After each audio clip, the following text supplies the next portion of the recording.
1800 hours Pakistan Standard Time. Assalamu alaikum. This is Radio Pakistan. The news read by Daman Zaman. The headlines. The Prime Minister says human development, especially facilitating the weaker segments of the society and bringing them out of poverty, is the top priority of his government. The foreign minister arrived in Moscow today on a two-day visit to attend the Shanghai Cooperation Organization foreign ministers meeting.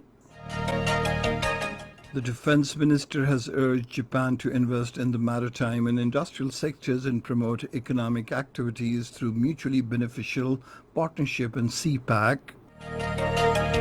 In the Indian illegally occupied Jammu and Kashmir, the All Parties Hurriyat Conference says the Modi-led fascist Indian government is resorting to every brutal method to rob Jammu and Kashmir of its unique culture and identity. China says the United States is trying to incite instability with proposed orders to block Xinjiang imports. Saudi Arabia today intercepted an explosive-laden drone fired by Houthis in Yemen towards the kingdom. And now the news in detail. Prime Minister Imran Khan has said human development, especially facilitating the weaker segments of the society and bringing them out of poverty, is the top priority of his government. He was talking to a delegation of the United Nations Development Programme led by UNDP representative in Pakistan, Ms. Eliana Nicolita, in Islamabad today. The Prime Minister said it is the top priority of the incumbent government that state resources should be utilized for the welfare of the people and the country's development.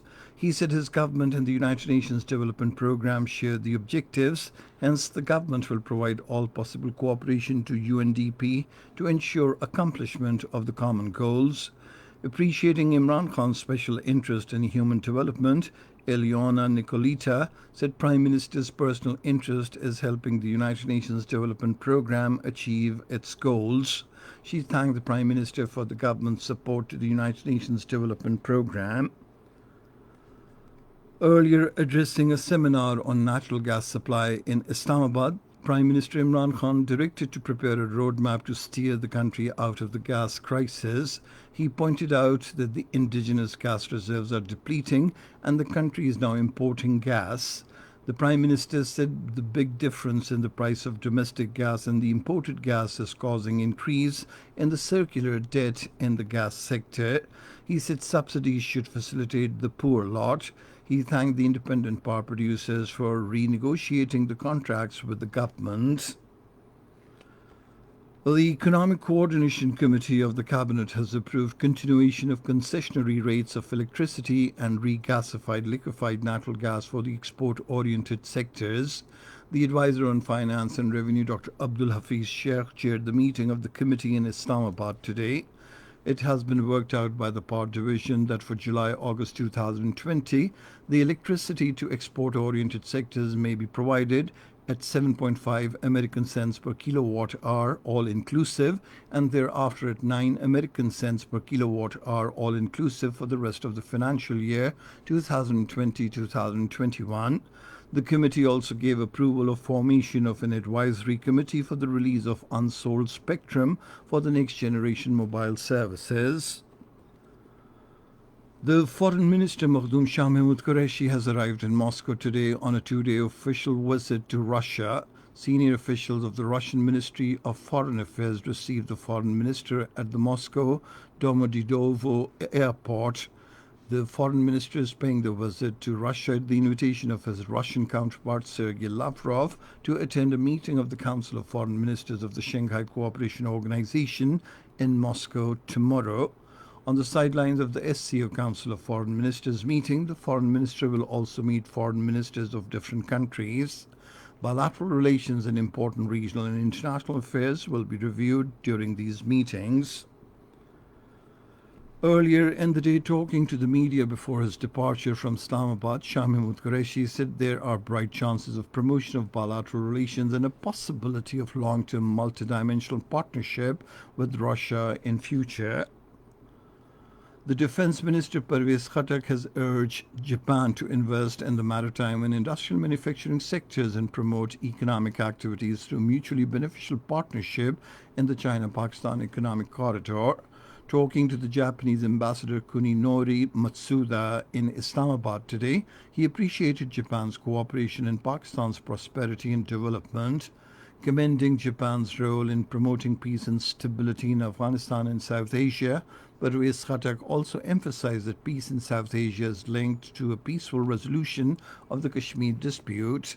The Japanese ambassador assured his government of exploring new avenues of mutual cooperation with Pakistan. Pakistan has strongly condemned the terrorist attack on a convoy of the first Vice President of Afghanistan, Amrullah Swaleh. In a tweet, the Foreign Office spokesperson Zahid Hafiz Chaudhry said it is a matter of relief that Amrullah Swaleh remained unhurt. He said, "We extend heartfelt sympathies and condolences to the bereaved families and pray for the swift recovery of those wounded." According to the Afghan Interior Ministry spokesman, 10 people were killed and 16 others wounded. However, Amrullah Swaleh is safe and sound. This is Radio Pakistan. Pakistan Citizen Web Service was inaugurated today to expand the scope of Pakistan Citizen Portal and enhance its access to the people. According to the Prime Minister Office, the decision to enhance the scope of the portal has been taken on the directions of Prime Minister Imran Khan. The Prime Minister's Special Assistant on Overseas Pakistanis and Human Resource Development, Syed Zulfikar Abbas Bukhari, inaugurated the web service. Expansion of Pakistan Citizen Portal will benefit 80 million more Pakistanis. Earlier, the facility was available to 35 million people. The general public will have access to 8,600 institutions to register their grievances. So far, about 2.8 million people have registered with the portal. It has been decided to present Pakistan Citizen Portal app at the next World Government Summit.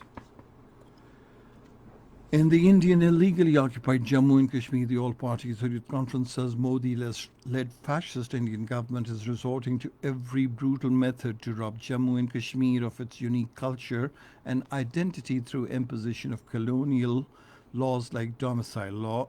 During a meeting headed by its General Secretary Maulvi Bashir Ahmed in Srinagar today, the All Parties Hurriyat Conference said New Delhi has deprived the Kashmiris of their land, rights and resources by the dint of military might, and people are subjected to unbearable brutalities on fabricated charges. The Indian troops arrested 5 youths in Kulgam and Ramban districts. The authorities extended the ban on 4G internet services in all but 2 districts of the Indian illegally occupied Jammu and Kashmir till the 30th of this month. A report released by the Kashmir Media Service based on views of political analysts and experts on Kashmir affairs today expressed the hope that Kashmir dispute would again come up for discussion at the upcoming 75th session of the United Nations General Assembly in New York on the 15th of this month.